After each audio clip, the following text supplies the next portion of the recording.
আসসালামু আলাইকুম রহমতুল্লাহ। ইংরেজি সাহিত্যের অনার্সের প্রিয় শিক্ষার্থীবৃন্দ, কেমন আছেন আপনারা সবাই? আশা করি সকলেই ভালো আছেন।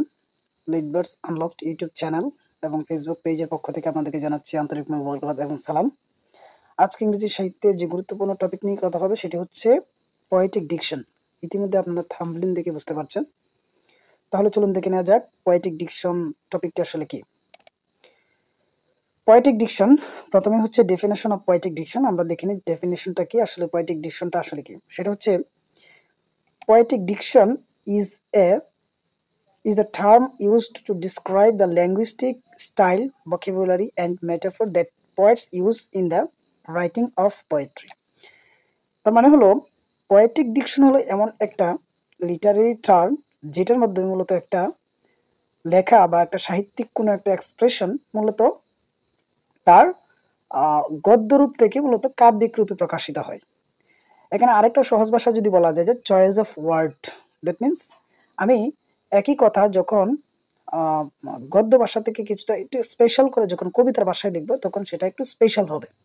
প্রিয় শিক্ষার্থীবৃন্দ, আরেকটু সিম্পল টার্মে যদি আমরা দেখি, in simple terms it's the distinctive language chosen by poet which traditionally was often different from the everyday speech. তার মানে হচ্ছে একজন নর্মাল পিপলের স্পিচ বা একটা সাধারণ মানুষের স্পিচ অনেকটা গদ্য টাইপের হয়ে থাকে।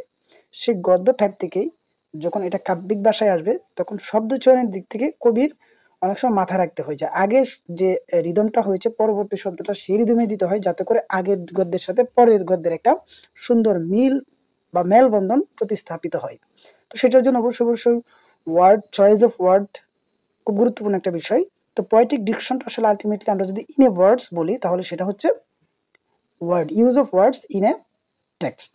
তো এটাই হচ্ছে বিষয়। তাহলে আমরা একটু দেখে নিই যে আসলে পোয়েটিক ডিকশনের সবচেয়ে মোস্ট ইম্পর্টেন্ট আসপেক্ট কি।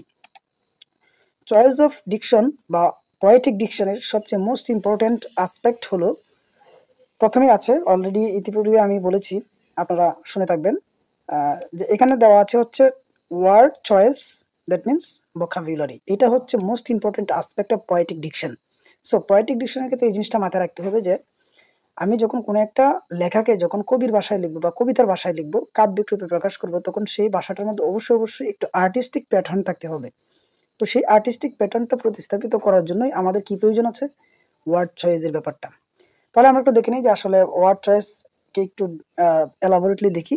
This is the core of diction, that means poetic ডিকশনের সবচেয়ে কোর থিংস এটা, the specific words a poet selects. Historically, this might have involved used more elevated, archaic, old or unfamiliar language. মানে হচ্ছে আমরা already আর্কেইক form সম্পর্কে জেনেছি।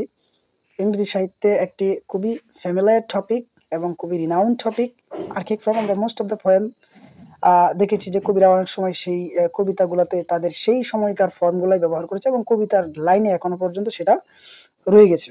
তো সেই আর্কেইক ফর্মটা এখানে থাকতে পারে পোয়েটিক ডিকশনের মধ্যে।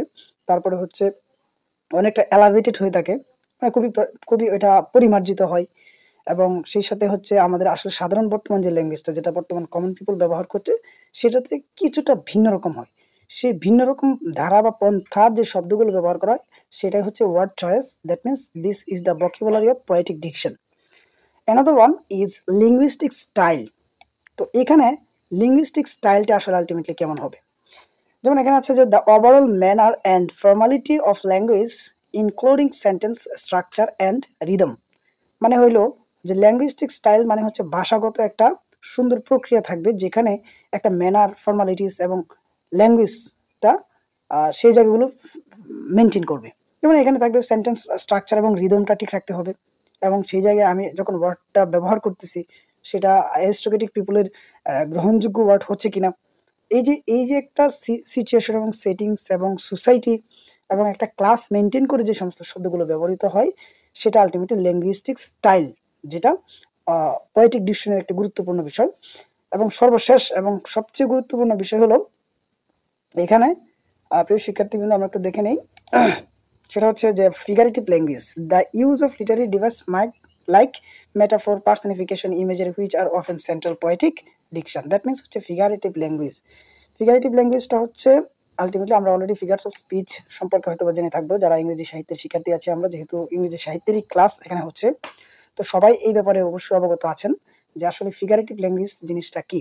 দ্যাট মিনস একটা অলংকারিক অভিব্যক্তি থাকবে এবং সেটা কবি বিভিন্ন রকম তাদের যে কথা বলার যে ধরনটা আছে সেই ধরনটা বিভিন্ন রকমভাবে মেটাফরিক্যালি বোঝাইতে পারে, পার্সনিফিকেশন ব্যবহার করতে পারে, ইমেজারি ব্যবহার করতে পারে, অ্যালিটারেশন ব্যবহার করতে পারে।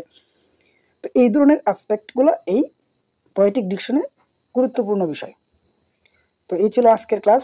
ধন্যবাদ সবাইকে সাথে থাকার জন্য। দেখা হবে অন্য কোনো এক ভিডিওতে। ধন্যবাদ।